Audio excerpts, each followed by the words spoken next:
Hi, everyone. John Hammontree here, and welcome back to the Reckon Interview Live. Today, I am talking with Reed Watson, who has just founded a new organization that's basically dedicated to helping Alabama musicians who are in need right now. Reed, thank you for coming on the show.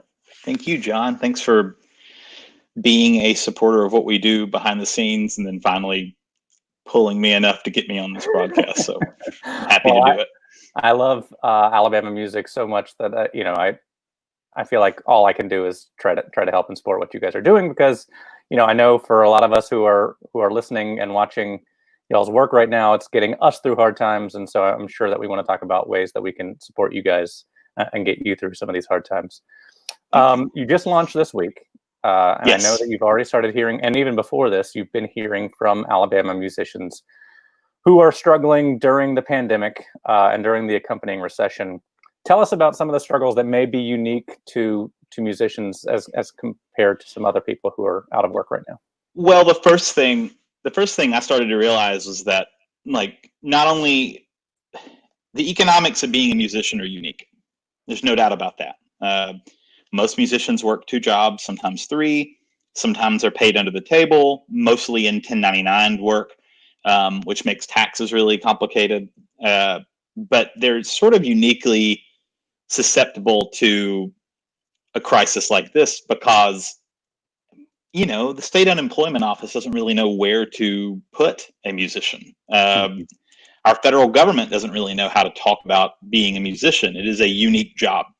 And so that was sort of the first thing my phone, started ringing off the hook with was, how do we apply for this? Like, how do I, as a self-employed worker, get access to a PPP loan or an EIDL loan or state unemployment or pandemic unemployment? And all that stuff is complicated to begin with, needlessly so, but it is. And right. That, has a way of discouraging people when they need to be encouraged. And so the vast majority of musicians I know didn't get any of that money, simply because they don't really know how to jump through all those hoops. And now we get into this point where we're, through the summer and bills are piling up, rent's piling up. This is not changing anytime soon. I fear that we're going to be in this situation this time next year, if not longer than that.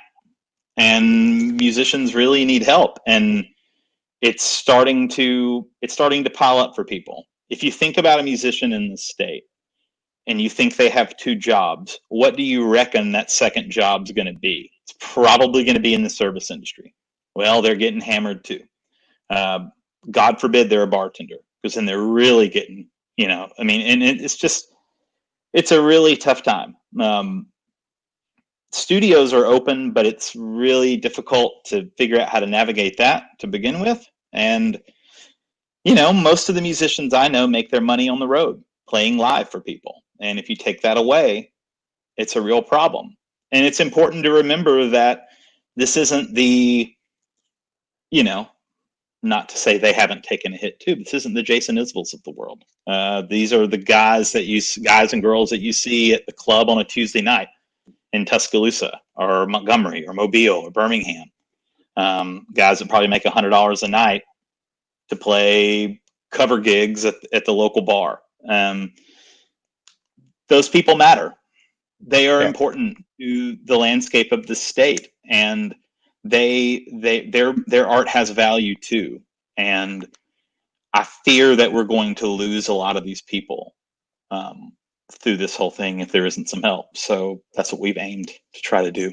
Well, and it seems like, even in addition to the musicians themselves, we're starting to see some of the major venues around the state, around the Southeast, around the country, venues that have been there for a long time are shutting their doors, hopefully not permanently, but, there in Huntsville, somebody's shutting their doors through 2022. Tangled String, a great venue in Huntsville, and we're going to see a lot more of that this year. I think that's like the first one that you've heard from, but it's going to keep coming. Because even as things are allowed to open back up, and we have seen a lot of states, including Alabama, open up new places. music is one of those things that's communal by nature. Like you get a huge crowd of people together. We are starting to see some like major artists that are doing, I guess, drive-in type shows where everybody piles into a field and watches from their car. But like you're talking about, some of these smaller musicians, working musicians, aren't necessarily going to be able to make money that way. And I'd like to remind everybody who's watching, this is an interactive show. So if you have questions, if you have comments, please leave them in the comments, and we will try to answer them as best we can. So let's talk about ways that we can help. You guys started this organization. What is it designed to do, and how can we support it? Well, the biggest way, I've had a lot of people today reach out, like, how can I help? Well, it's very simple. Open up your wallet and make a donation to what we're doing. Because every dime that gets donated is going to be given to a musician in this state. I've never done a nonprofit before. So we have a fiscal sponsorship with the Muscle Shoals Music Foundation, so that we have access to their 501c3 status, which helps us a lot. But what we're trying to do very simply is just see how much money we can raise, first of all. I don't want to put a lid on it. I want to see just how much we can pull together. And then I want to open it up to any musician in this state, any person that's recorded in this state, anybody that's in the music business in this state. If you own a studio, if you are an engineer, if you are a roadie, if you run a club, like whatever, if you contribute to the Alabama music community, we want to hear from you on this if you are in need. And then our goal is going to be to take all of the applicants that we have and all of the money that we've raised, and in association with an allocation committee that we've set aside, that of people that have made unique contributions to Alabama music, people that we know that are trustworthy and want to jump in and help out. That list of people is on our website. We're going to sit down and figure out what's the best way we can get this money to people. I'd love to see, my personal goal is by the end of July that we raise $10,000. We're more than halfway there. If we were to do that, then we could take 20 of the applicants and send them $500. There's no strings attached to that. I don't need them to get online and talk about how grateful they are or anything. They can remain anonymous. I certainly probably would choose to do that if it were me. And I don't know. I mean, it's a start. And once we do that, we'll keep it going. And if there are more applicants, we'll try to fill that need as it comes. It's really that simple. And then once the pandemic is over, I would really love for this to turn into more of a true advocacy organization, so that we can have more substantive conversations in Montgomery about the creative class in the state and what the needs are for that. But that's a long way down the line at this point. Well, those of you who are watching right now, let's try to help reach that goal. They want to get 10,000 by the end of the month. I think we can do that sooner. I've already made a donation. I'd be happy to match another $25 donation. Go to this website, afamalabama.org. It's right here at the top. Please share this video with your friends. Let's see if we can raise $1,000 for these guys by the end of the day. Challenge your friends to match a donation. They like to say on the website that it's the cost of a music ticket, a concert ticket.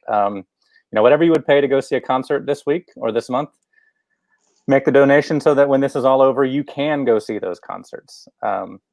Let's talk about how people apply and who is eligible to apply.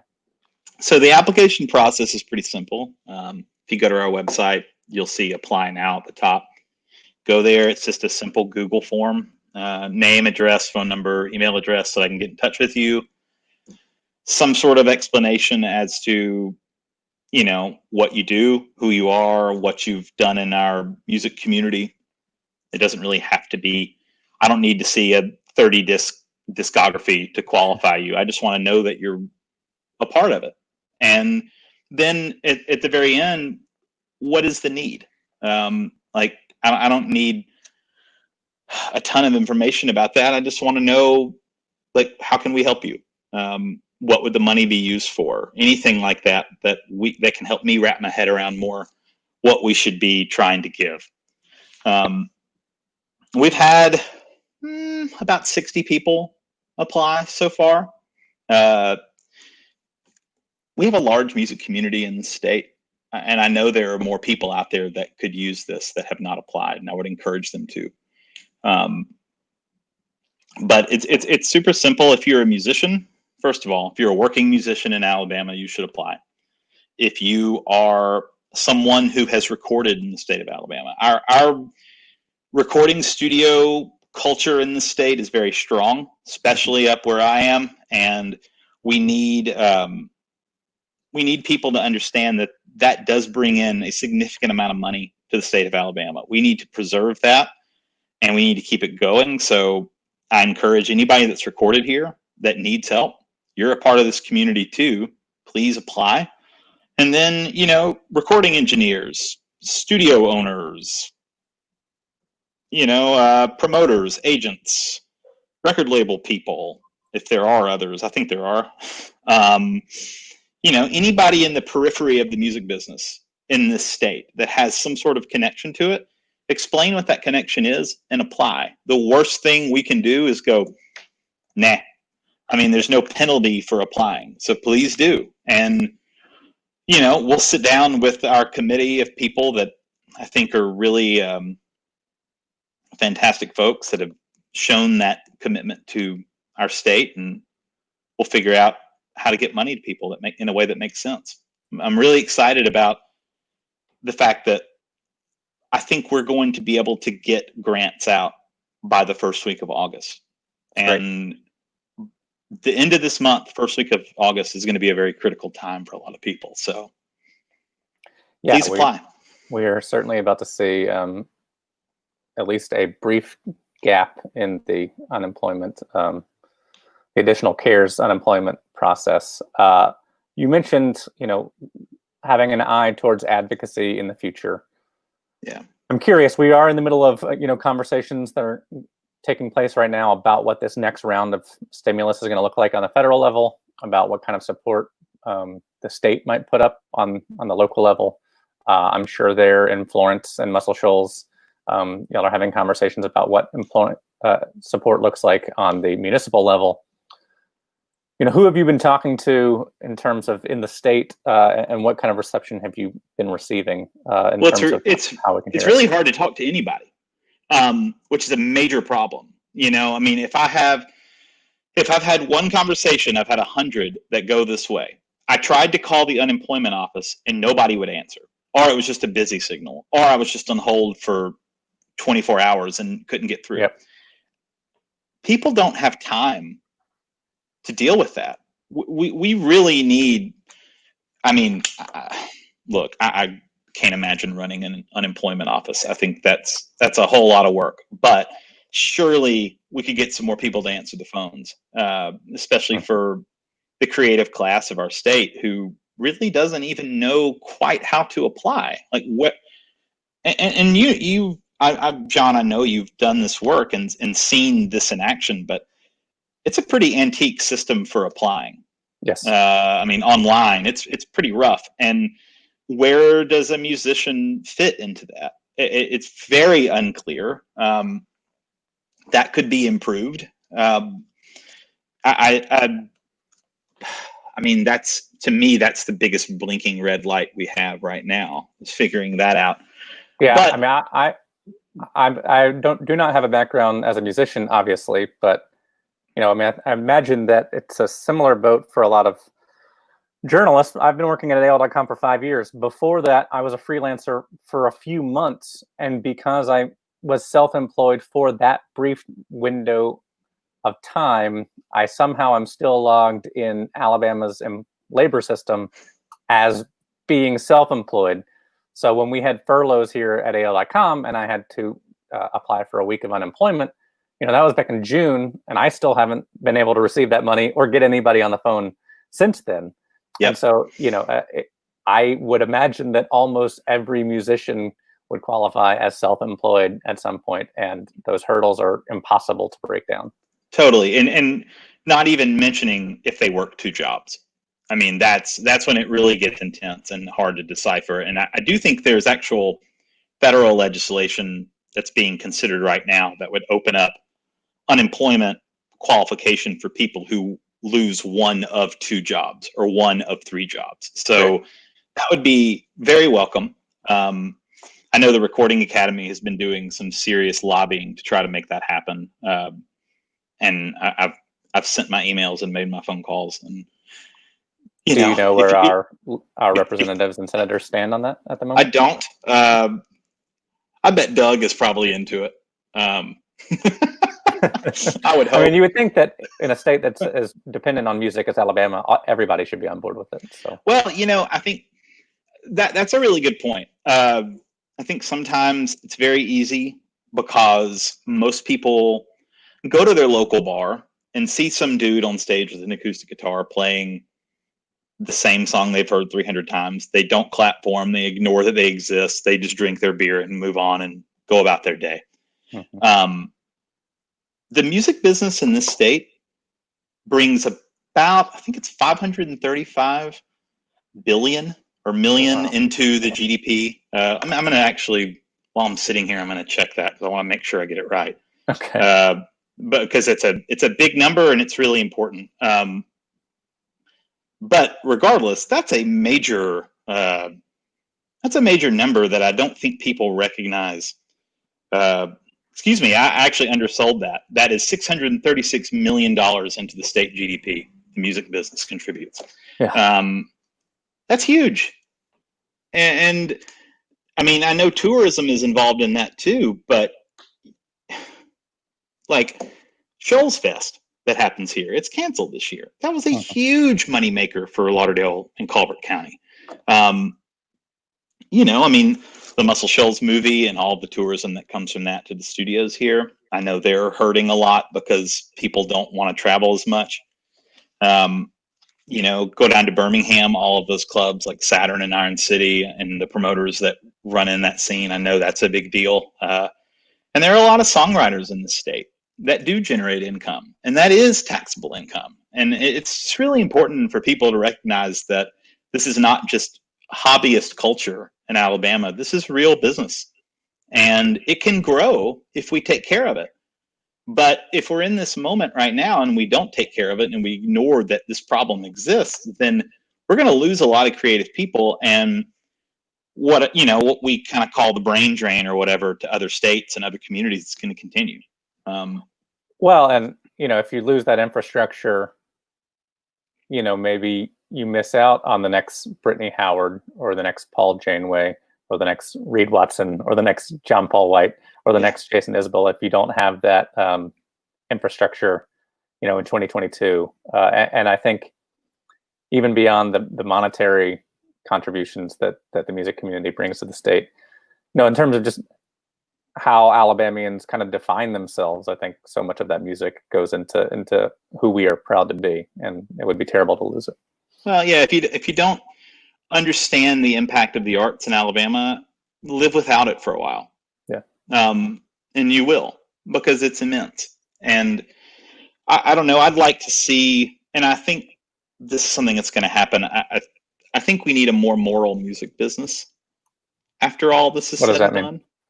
I just think we need to figure out how to treat our creators better. How do we create an environment for people to engage in the arts and create things that matter, and make great records, write great songs? How do we create an environment, at least in the state of Alabama, that makes people want to move here and be a part of it? And that seems like a real struggle to me, and it seems like a real challenge. But I do think that can happen. I know with Single Lock, our label, we put out a lot of records from the state of Alabama, but we also put out records from the surrounding region, and we're trying to make a more broadened definition of what Southern music actually is. And if Alabama could be sort of the home base for that kind of thinking Mhm. and that kind of business. That has a real potential upside for our state. But it doesn't happen unless we help people that are in need right now. Yeah.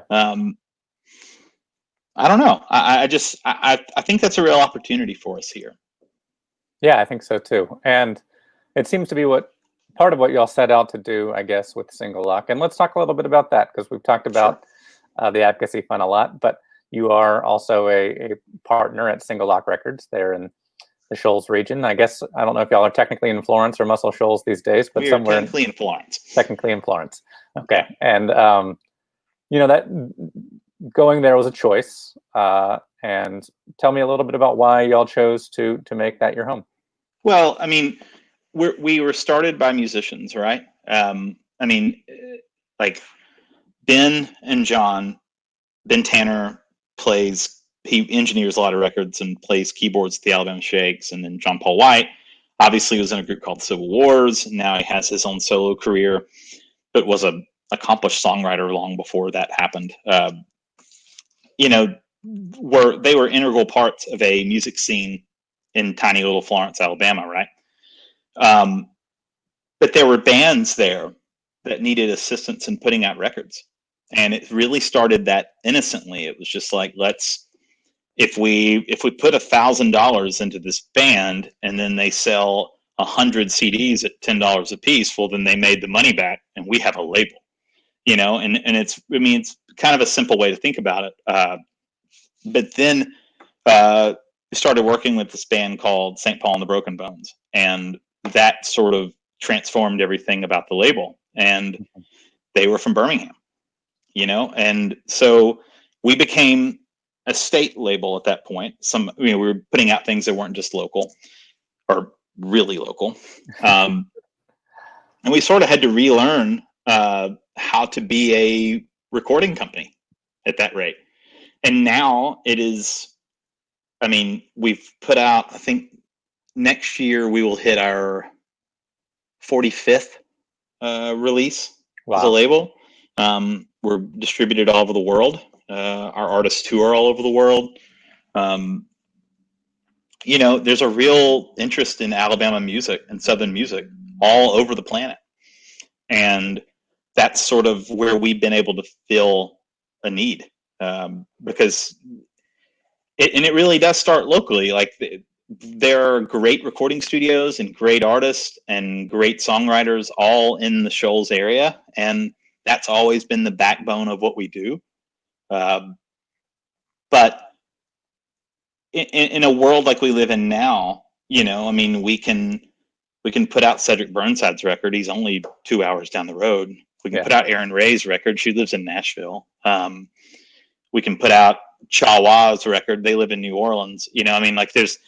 We are the center of a region, and that's sort of what we've grown into now. And I don't know. I think we've always tried to do it in a moral fashion. Our profit shares are 50-50. We spend a bunch of money to put a record out, and then once we recoup, we split it right down the middle. We try to be really straightforward about accounting and things like that, and honest. And I don't know. We try to bring joy to people. Like, this is great art from a great place that you may have forgotten about or maybe didn't even know about in the first place. But, it can brighten your day, bring you joy, make you a happier human being, help you commune with art in some special way. Like, that's a really beautiful thing that we can provide. And we don't do that without great people in our state that can help that happen. Which is sort of why we felt compelled to start something like the Advocacy Fund, because we have to figure out a way to keep these people working. Without that, what do we do? Yeah, right. We need this music. It's important. As a fan, I want to see this stuff continue. So I don't know. That's why we feel so passionately about it. Well, me too. And in addition to making donations to the Advocacy Fund, you should go to Single Lock and support these artists by buying their records, by buying their merchandise. keep the business part of the music business afloat as well. Guys, everybody out there watching, please go donate. Please share this with your friends. Please, let's make this happen. I think we all agree it's important. And Reed, thank you so much for your time today. Thank you, John. I appreciate you having me on. And yeah, y'all go donate and give us some money, and we'll give it to artists. And if you're stuck at home and wondering what to do, go buy a record and discover something new, or call your local record shop and ask them to recommend a local artist for you. There's so many ways to keep this story alive. And we'd appreciate whatever you choose. So thanks a lot. And if you enjoyed this conversation, go back and listen to the Reckon Interview podcast, my conversation with John Paul White from back in March. We talked a little bit before all of this took off, but it speaks to some of the same issues. So thanks, guys.